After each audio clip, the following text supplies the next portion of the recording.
lang ginapitik sang dughan ko.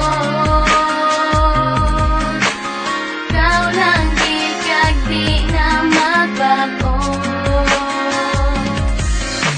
Tugtugin ko na ini nga ginatago, ang balat siyagon nga nagkapangayo sa pagpalangga mo. Yagin na pangita ko, hindi ko manungod na ikaw ang maluyagan. Ang palanggaon ka hindi ko ginapungkita. Ako ang nahulog sa imo, di ko ma-explain ang nabatsyagan ko. Listanan mo pa ang himuon ko, kay ako naluyag sa imo.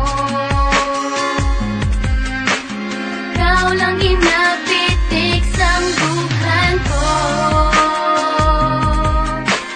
Ikaw lang gikag di na magbago. Anak ko sang ipasarang para sa imong ihambal, na ako na lang mapag